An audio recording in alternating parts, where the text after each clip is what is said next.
మీరు YouTube channel Hari ఓం అండి అందరికీ. ఈ వీడియోలో మనం శ్రీ సూక్తంలోని 15, 16 శ్లోకాల యొక్క అర్థాలు తెలుసుకుందామండి.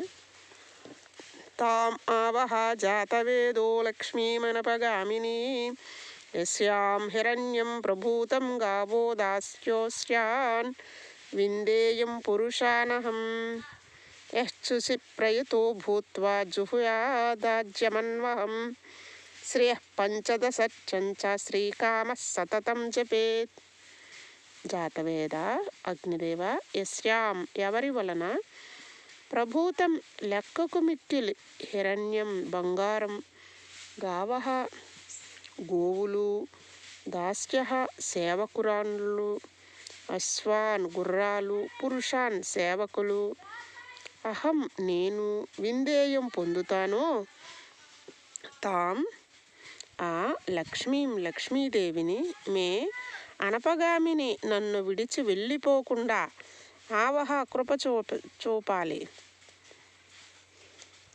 యహ ఎవరు శ్రీకామ లక్ష్మీదేవి కటాక్షానికై ప్రార్థిస్తున్నారో శుచిగా ప్రయత ఇంద్రియాలను నిగ్రహించిన వానిగా భూత్వా ఉంటూ అన్వహం అనునిత్యం ఆజ్యం నేతితో జుహుయాత్ హోమం గావించాలి. ఇంకా శ్రీయ లక్ష్మీదేవి యొక్క పంచదశచ్చం 15 మంత్రాలను సతతం సదా జపిస్తూ ఉండాలి. అగ్నిదేవ ఎవరి వలన నేను అపరిమిత బంగారం గోవులు సేవకురాండ్రు గుర్రాలు సేవకులను ప్రాప్తించుకుంటాను అట్టి మహాలక్ష్మి నన్ను వదిలిపోకుండా కృపచూపు.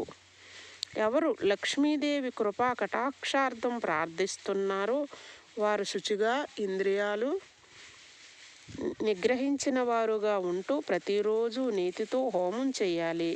పైన తెలిపిన లక్ష్మీదేవి యొక్క 15 మంత్రాలను సదా జపిస్తూ ఉండాలి.